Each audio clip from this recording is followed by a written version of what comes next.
రాహుల్ గాంధీ గారి గురించి మాట్లాడుతున్నారు అంటే ఈరోజు ఒక్కసారి పవన్ కళ్యాణ్ గారు మీరు ఒక్కసారి పరిశీలన చేసుకొని చూసుకోవాలి. అధికారం వచ్చిన తర్వాత మీ వేషం మారిపోయింది, మీ భాష మారిపోయింది. ఎందుకో అని అడుగుతున్నాం. ఎందుకు ఇంత రాజకీయం అని అడుగుతున్నాం. ఉన్నతమైన హోదాలో ఉన్నారు మీరు, బాధ్యత కలిగిన డిప్యూటీ చీఫ్ మినిస్టర్గా ఉన్నారు మీరు. మీ హోదాలో మీరు అన్ని వర్గాలకు మీరు న్యాయం చేయాల్సిన అవసరం ఉంది. అన్ని మతాలను సమానంగా చూడాల్సిన అవసరం ఉంది.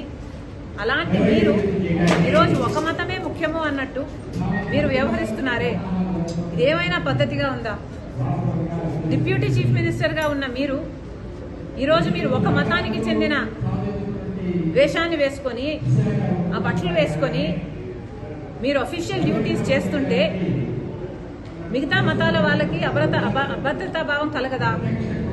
ఏం ఆలోచిస్తున్నారు సార్? అసలు జనసేన పార్టీ అన్నది ఒక సెక్యులర్ పార్టీ అన్న ఉద్దేశం ఉండేది మాకు. కానీ ఈరోజు అర్థమవుతుంది ఇది కూడా ఒక రైటిస్ట్ పార్టీ అని. ఏం అవసరం అని అడుగుతున్నాం. అసలు ఆర్ఎస్ఎస్ సిద్ధాంతం కదా ఇది.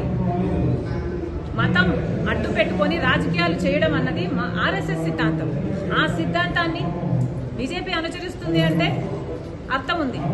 మీరెందుకు ఆ సిద్ధాంతాన్ని ఎత్తుకున్నారు? మీరు కూడా బీజేపీ లాగా ఏమైనా ఆర్ఎస్ఎస్ మీరు కూడా ఏజెంటా, డబుల్ ఏజెంటా? మోడీ డైరెక్షన్ లో కదా జరుగుతున్నది యాక్టింగ్ అంతా. మోడీ గారు డైరెక్ట్ చేస్తున్నారు, పవన్ కళ్యాణ్ గారు యాక్టర్ గా మారారు. ఎందుకని అడుగుతున్నాం. మీరా రాహుల్ గాంధీ గారి గురించి మాట్లాడేది?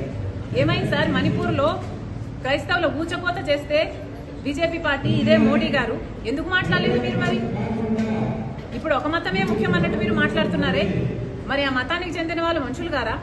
ఆ మతానికి చెందిన వాళ్ళు మీకు ఓట్లు వేయలేదా? మీరు రోజు ఒక హోదాలో ఉన్నారు, ఒక పదవిలో ఉన్నారు, కనీసం ఆలోచన కూడా లేకుండా మీరు మిగతా మతాలు ఏవి ఇంపార్టెంట్ కాదన్నట్టు ఒక మతాన్నే